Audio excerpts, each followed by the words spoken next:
How y'all doing today? Welcome to the Wrestle Zone episode 11.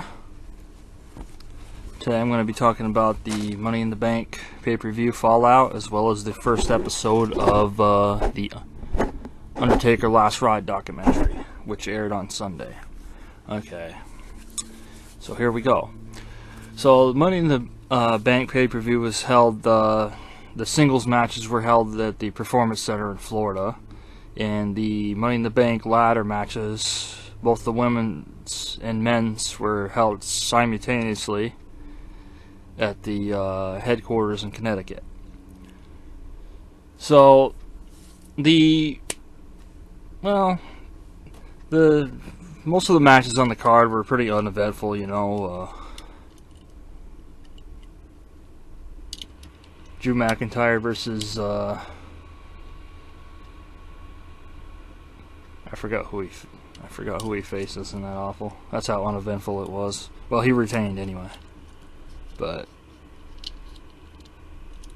no Roman Reigns right now. No. Looks like that Sami Zayn guy is going to be sitting out too. Not important. Let's see.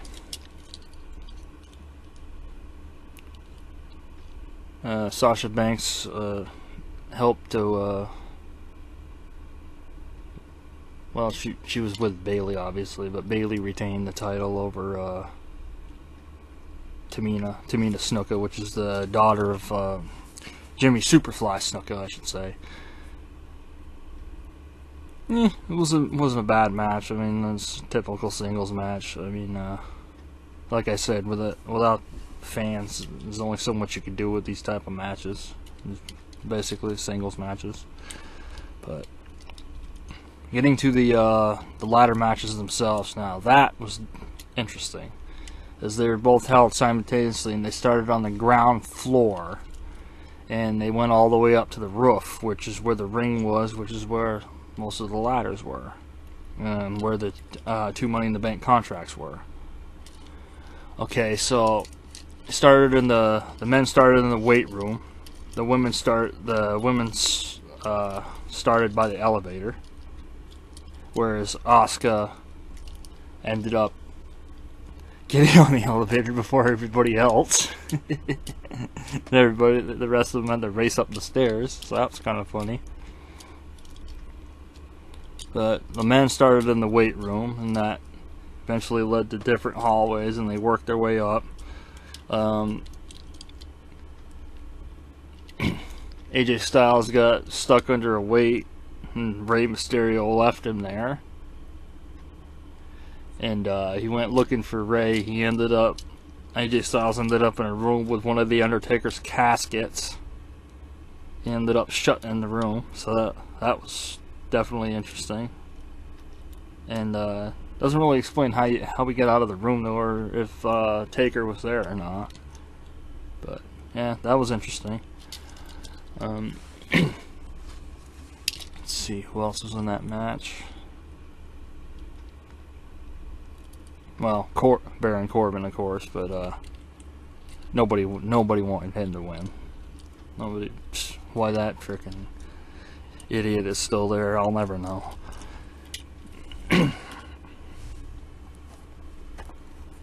But and so they worked their way up to the roof. They were brawling back and forth. I mean, it's different. AJ Styles and Rey Mysterio actually ended up in Vince McMahon's office, and apparently there was supposed to be a brawl in the office, but Vince shot that down because he has an actual original, not a reproduction, not a fake. He has a real Tyrannosaurus Rex skull hanging in his office. So that's why he didn't want anybody brawling in his office, because he was afraid of it getting damaged, which, something like that, it's priceless. So I can certainly see that. But anyway, they ended up leaving the room, and they were arguing. You're like, well, you put the chairs back, and it's like, well, you did this, and it's like, yeah. It was really interesting when they got up to the roof and then they were trying to climb the ladders. Well, AJ Styles, well, he had his hand on the title, but he dropped it, and it landed in Otis's hands. Yeah, that's right. Sorry. He's still a new. Nah, that guy Otis, he's still a new guy, so you know. But it ended up landing in his hands, and with Asuka got the title, but since Becky Lynch revealed she's pregnant, she relinquished the title, and now Asuka's the new Raw Women's Champion. So that's interesting. But her and Becky Lynch and Seth Rollins are going to have a baby. Yes, I'm sure a lot of you all know that. They're a couple. So, all in all, I mean, it wasn't a bad pay-per-view, but Vince said, and understandably, that these pay-per-views are going to be shorter simply because there's no fans. So, yeah, I can understand that. It did seem shorter. Like I said in my previous episode, you don't really know how much the fans add to the show until they're not there, until they can't attend. In this case, you know, I mean, my personal opinion, I think they're blowing all this stuff way out of proportion. But, well, it's whatever, I guess. Now, didn't seem like there was a lot of matches on the card either. But like I said, it was good for what it was. I mean, something to watch on a Sunday night, you know.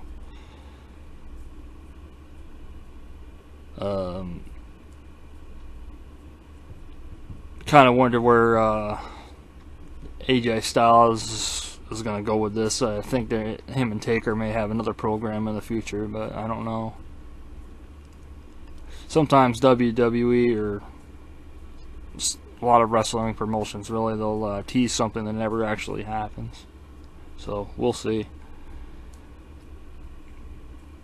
All Elite's on tonight. That should be good. It's Wednesday night. Or, well, it's during the day now, but, you know, it's on Wednesday nights is what I mean. So that should be good. It'd be interesting to see if any of the stars that WWE released a few weeks ago will show up there. I mean, they probably will. The one thing I forgot to address about that in my previous episode is that a lot of people were freaking out and saying that all the releases were due to this virus thing. See, the problem with that is WWE releases superstars after every WrestleMania. Okay? Granted, they usually release them in June, but they released them a little early this time. Now, most of the stars that WWE release, if you look down that list, I mean, they're not really, I'm not trying to be mean about it, but they weren't really booked well, so they're not really losing much there. I mean, most of those stars could benefit from being in another promotion easy. So they're not. I mean, I saw a couple of good names on there, but most of them, you know, like Zack Ryder, Kurt Hawkins, you know, whatever. I mean, the only reason that Zack Ryder was still he actually was going to get released, you know, several years ago, but he did that YouTube show, and he got himself popular, and that's what led WWE to throw him a bone now and then. But the reality of it is, you know, he's another one of those guys that's just there. I mean, WWE could really benefit from trimming down their shows a bit. I mean, Raw doesn't really need to be 3 hours. And let's be honest, nobody watches the main event show, nobody watches the superstars show that they have, okay? So, you know, I would cut those out completely. So honestly, they're, even before this, you know, this virus crap hit, I mean, they were losing money. And Triple H, the chairman Vince McMahon, and Stephanie have all sold millions, not thousands, not hundreds, but millions in stock, just like that. So something is definitely wrong. Okay, you don't just sell that much stock that quickly, and not all together like that. So that's definitely a red flag. I mean, some people don't think so, but it's they've been having problems for a while. But just have to wait and see what happens, I guess.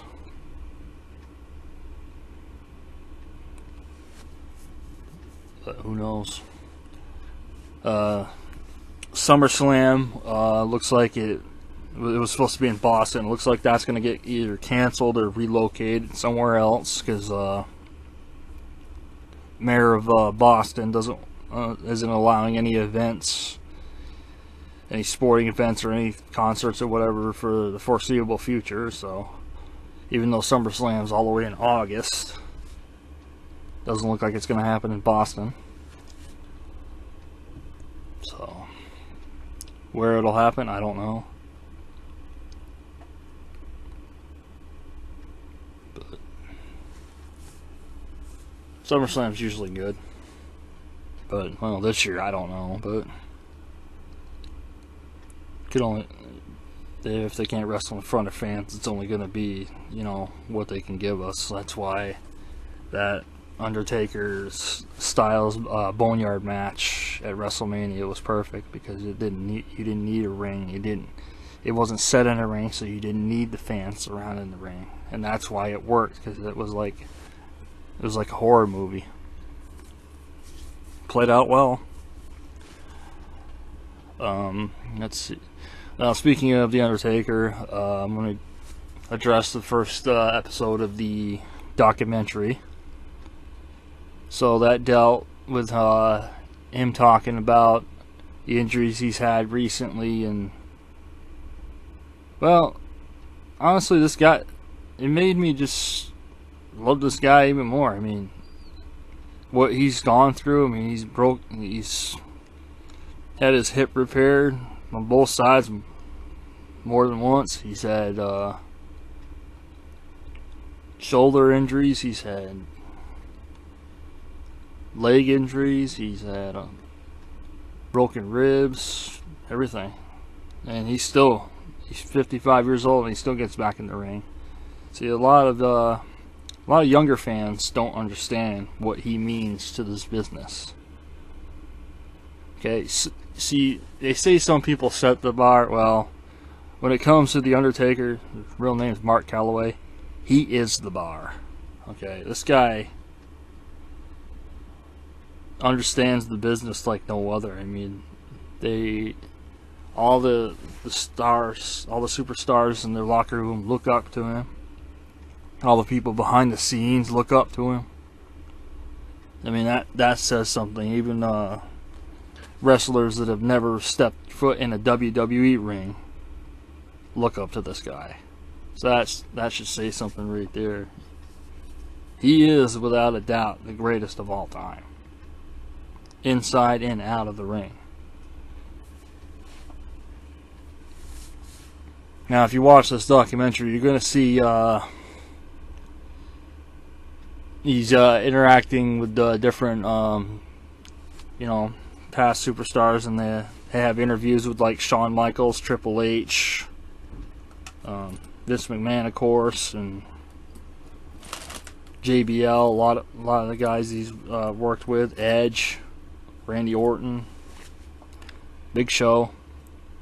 This was all in the first episode, folks. I mean, we don't know what's going to be in the last 4 parts, but this really set the tone, so I can't imagine it being bad, and I really doubt it's going to be bad. But anyways, Undertaker talked about some of his injuries and how he felt wrestling at WrestleMania 33 3 years ago against Roman Reigns. Wasn't really in that top shape, and according to him, he shouldn't have even done it that year. Yeah, honestly, that sometimes you can go in hurt and make it work, but he was really this is before he got his hip worked on, so yeah, he wasn't really moving around the way he normally does. But yeah, the aftermath of the that match.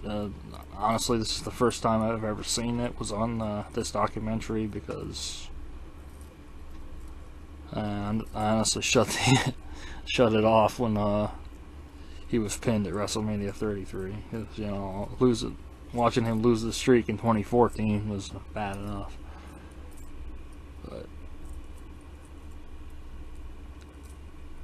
But anyhow, it wasn't as bad as I thought. So, but I really liked the documentary. I mean, he's really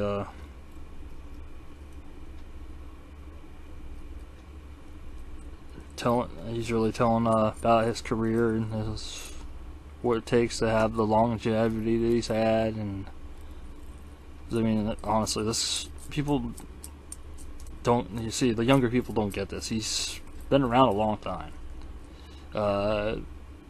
November 22nd, 1990 at Survivor Series is when he debuted in the WWE as The Undertaker.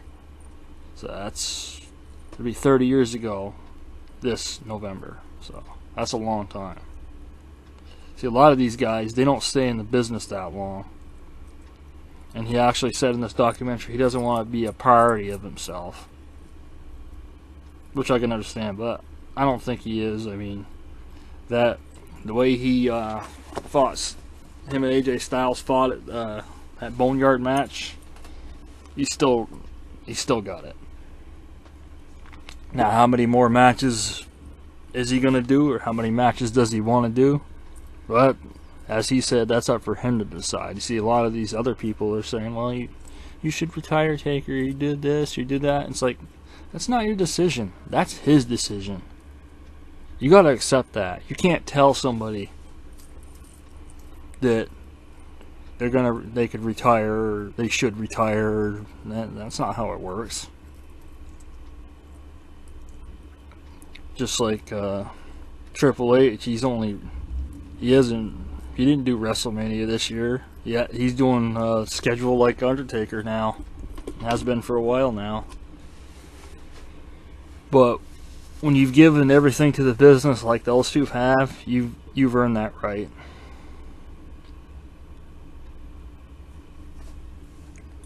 It's like Edge is back, but he's probably not going to work, a full schedule, even if you could wrestle, in front of fans, even though it went back to normal pretty soon. I don't see Edge wrestling the full schedule. Not with the schedule that the WWE has. So, that being said, Edge and Taker have had some amazing matches. WrestleMania 24, of course. They also fought each other at Backlash that year. There was the Hell in the Cell match, and there was a TLC match that year. So they work well together, I gotta say.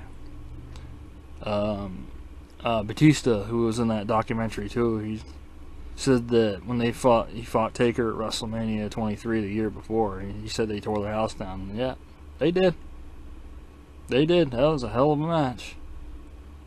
And then there was actually a last man standing match between the two. A couple months later, I think it was. Or a month later, maybe. Well, anyways. It ended in, well, I'm sure you know, it ended in and a draw, basically. Hell of a match, though. Really left everything they had in that ring. Now, there was a Hell in a Cell match between the Undertaker and Batista, which Edge came into play. If you watch that, you'll see what I mean. But that didn't take anything away from it. It actually, you know, enhanced it. Which led to a triple threat match between the three of them like a month later. 2007, I think it was at Armageddon, or whatever they called the pay-per-view then. I haven't seen that particular one. It's like the one with Edge and Batista and Taker that I haven't seen. But yep, I'm looking forward to seeing the rest of the documentary on Taker. I hope they put it on DVD, but you know how that is. We'll see. Yeah, one thing that the WWE should do is look into re-releasing some of their older like pay-per-views and specials that they had. Because some of them, let's be honest, they're not particularly easy to get anymore. So if they re-release them, then more people can get it. Because they actually reached a deal with the World Wildlife Fund, so they can actually use their scratch logo on their DVDs again. So like that Best of 2000s DVD set that I got, the WWF scratch logo is intact because they worked out something where they could use it. Because WWE used to be WWF, which was the World Wrestling Federation. But so that'll be good if they really re-release some like those old Attitude Era DVDs that we, and you know, specials that we haven't seen in years. It's like, yeah, I understand they're all on the network out of it. Yeah, that's not the same thing though. It's not the same thing as owning a physical copy of it. Like, I'll show you something. Okay, these are 2 VHS tapes from the Attitude Era. We have the Best of Raw Volume 1 and Undertaker the Phenom.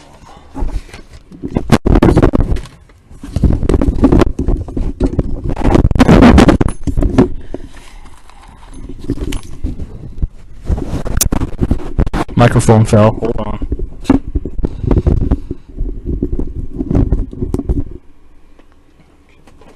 So we have these two. This is what the backs look like. Let's try a better shot of that. Yeah, they're really good. But like I said, you can't really get this stuff in easily anymore. You have to like rely on finding it at like secondhand places and yard sales and flea markets and stuff. Of course, a lot of stuff closed because of these people overreacting. You're not going to see a lot of freaking that right now. So anyhow, this is I have a friend of mine that used to record the wrestling shows on VHS, and I found some that he put out in like a free box one time when he lived on North Windsor Avenue, and this is one right here. It has WWF Judgment Day '98 and the Raw the following night. Now, if I remember right, that Raw episode is where Stone Cold scared Vince McMahon with the Bang 316 thing, where he actually got fired by Vince McMahon on the pay-per-view. So like I said, I have a couple of these. I can't really remember which one's which. May actually be this one, King of the Ring '99 and Raw the following night. So I got a few of them.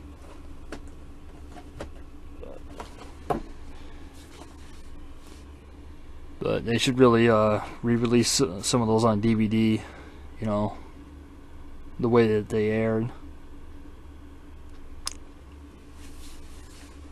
Instead of, you know, just re-releasing like WrestleManias and stuff like that, and, you know, everybody's already seen 100 times over. Release some of the other pay-per-views and, you know, sets that you can't get anymore. It's like there's another Undertaker one that it's called Undertaker This Is My Yard. It's from 2001, I think. Yeah, 2000. Is it 2001? Yeah, 2001. Well, 4 of the 5 matches are actually on the Tombstone set, but the difference is, again, the scratch logo isn't blurred out because this is before they changed to WWE, so the matches are out as they aired. See, there's no blurring of the logo. There's no blurring out people's shirts that have the logo on it. So that's why that set's worth getting. It actually has some footage of him and before he came to WWE and WCW, and it also has some other stuff on it, and it also has a match versus Kurt Angle at Fully Loaded 2000 on it. So I'm actually trying to get that, but you see, you got to get the DVD. If you get the VHS, it doesn't have the matches on it. It only has, you know, the documentary or whatever it is by itself. So you gotta find the DVD of that. Triple H has a couple like that too. He has one called The Game. I can't remember what the other one is, but he had a couple that came out 2002, 2003. And there's some Stone Cold ones. There's a couple Rock ones. There's a Mick Foley one or two. But again, if you want the bonus matches that come on a lot of them, you have to get the DVD of it because the bonus stuff's only on the DVD. The matches would be considered an extra, and they were seldom on the VHS. Just like I had a VHS copy of WrestleMania X7, and it wasn't as good as the DVD. So WrestleMania 17's got to be probably the greatest WrestleMania there has been. I mean, it really was a stacked card. Every match on there could have been a potential main event match. Of course, the main event match was Stone Cold versus The Rock. But any match that night could have been a main event match. I mean, the street fight versus Mr. McMahon versus Shane McMahon, Undertaker versus Triple H, Kane versus the Big Show.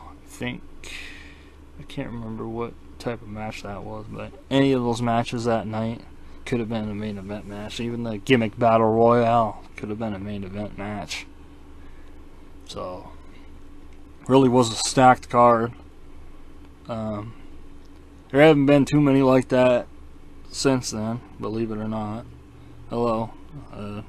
The following year, 18 was good. 28, WrestleMania 28 was good. So, I mean, there's been a few, but none where they really pulled out all the stops like they did at WrestleMania X7. So anyhow, hope y'all check out that Undertaker documentary.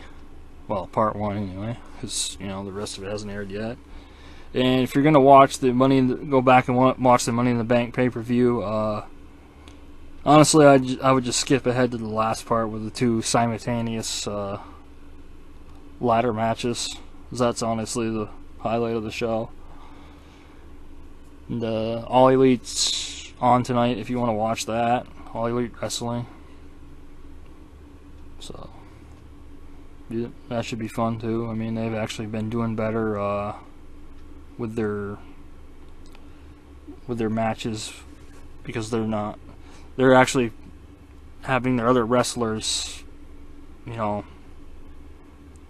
a few wrestlers here and there, outside the like their fans. So they're like, the actual fans like us can't be there, but so they're making it, better, so it looks like, there's fans there, but they're wrestlers acting as fans, and they're taking bets and stuff, and they're just making it fun. But that's one thing I noticed about WWE. WWE is not doing anything like that. So that's probably why All Elite's doing better with their shows, because they're actually making more of an effort. And there's honestly All Elite segments have still been just as good as when they're wrestling in front of fans. So I haven't noticed anything different, really. I mean, it's obviously different because there is no fans there, but the quality hasn't. What I'm saying is the quality hasn't dropped because of it, and that's a good thing. That's a good thing. But all right, before I go, I want to show you one thing here. This is an Undertaker hat from 1990. I want to say 91, 92. Yeah, maybe 92. But I had one back in high school, but Aaron, my buddy Aaron, got me this one. So I had one like it, but when doing laundry at the laundromat one time, I wasn't at the laundromat at the time, but anyways, what happened was the guy dumped bleach in there because he thought it was his washer, apparently, and all the black shirts and everything I had, basically got ruined. And unfortunately, that hat was in there. So, any shirt I had that was in there freaking wasn't black colored no more. Wasn't a black shirt no more. So basically a freaking ruined shirt, ruined hat, But glad I was able to get another one, because getting something vintage like that is not easy sometimes. Well, anyways, I hope you enjoyed episode 11. I'll try to do one of these every so often, but I don't want to overdo it, and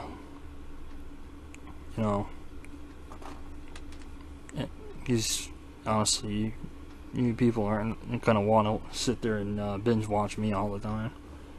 But yeah, some people that do these type of shows, they overdo it. They do episodes too close together. They do too many episodes, and I don't want to do that.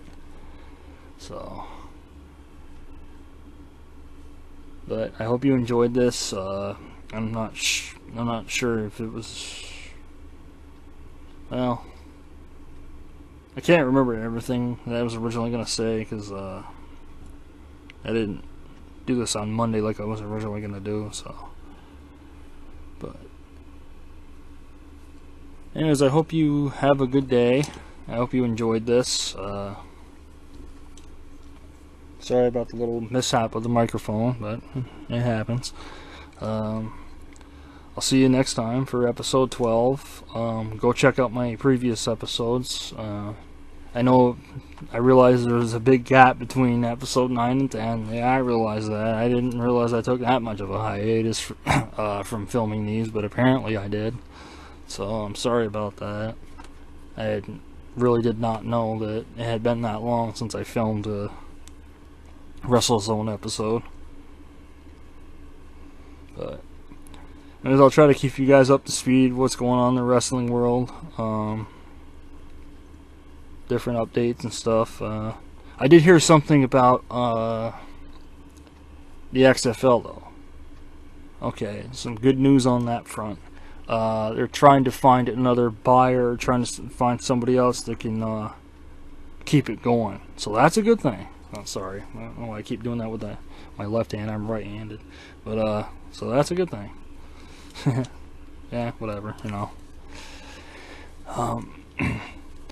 Hopefully they can keep it going, because I like what I'm seeing. So, but I'll keep you updated on that front too, because you know it's, even though XFL's football, it's still kind of wrestling related, because it originated from, you know, it was created originally by Vince McMahon, so it's still connected to wrestling.